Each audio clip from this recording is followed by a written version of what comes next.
The children of Israel, a journey through chains, blood and tears to triumph and power. The children of Israel are often called God's chosen people.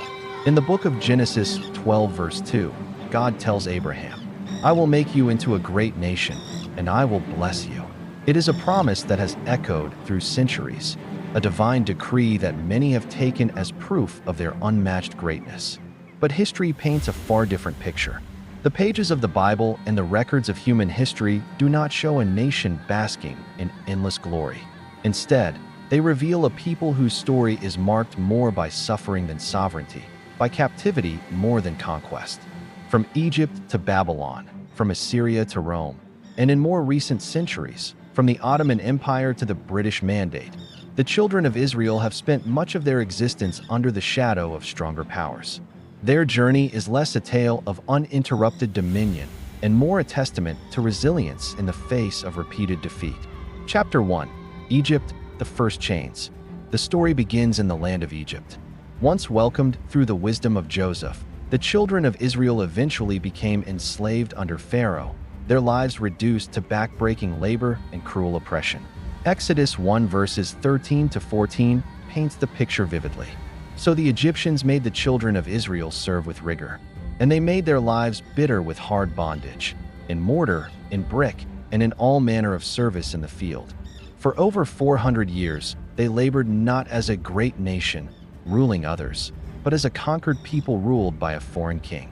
Even their liberation came not by their own armies, but through divine intervention, the plagues of God and the leadership of Moses.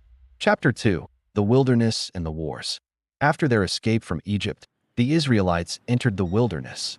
They wandered for 40 years, not building empires, but struggling to survive, often grumbling against the very God who freed them. When they finally entered the Promised Land, it was not long before they faced defeat after defeat due to disobedience. The book of Judges records a cycle. The people sin, enemies invade, the people cry out, God sends a deliverer, and the cycle repeats. Judges 2 verse 14 sums it up. In his anger against Israel, the Lord gave them into the hands of raiders who plundered them. He sold them into the hands of their enemies all around, whom they were no longer able to resist. Chapter 3. The Splintered Kingdom. Under David and Solomon, Israel experienced a short-lived golden age. But even this period was brief. After Solomon's death, the kingdom split into two, Israel in the north and Judah in the south. This division made them weaker. Civil war drained their strength, and enemies exploited their disunity. The northern kingdom of Israel was conquered by the Assyrians in 722 BC. The Bible records in 2 Kings 17 verse 6. In the 9th year of Hoshea, the king of Assyria captured Samaria and deported the Israelites to Assyria. The southern kingdom of Judah lasted a little longer, but in 586 BC, it too fell, this time to the Babylonians. Jerusalem was burned, the temple destroyed, and the people carried into exile. Psalm 137 captures the sorrow of captivity. By the rivers of Babylon, there we sat down, yeah, we wept, when we remembered Zion. Chapter 4. Under Foreign Boots. From this point on, Israel was rarely in control of its destiny. The Persians allowed them to return and rebuild the temple, but they were still subjects of an empire. Later came the Greeks under Alexander the Great, and then the Romans, perhaps the most brutal of all. In 70 AD, after a Jewish revolt, Roman forces under Titus destroyed Jerusalem again, scattering the Jewish people across the empire. The destruction was so complete that the historian Josephus called it one of the greatest tragedies in human history. From then on, the Jewish people were a nation without a homeland, living under the rule of others, facing persecution, and often surviving only by keeping their culture alive in exile. Chapter 5. The Long Exile. Through the Middle Ages, the children of Israel found themselves expelled from countries, forced into ghettos, and subjected to pogroms. In many parts of Europe, they were barred from owning land or serving in government. The Ottoman Empire controlled the land of Israel for centuries, but it was not an independent Jewish state. It was just another province in a vast Islamic empire. By the time the First World War ended, the British took over Palestine under the Mandate system, and once again the Jewish people were under foreign rule. Chapter 6. A History of Survival, Not Supremacy.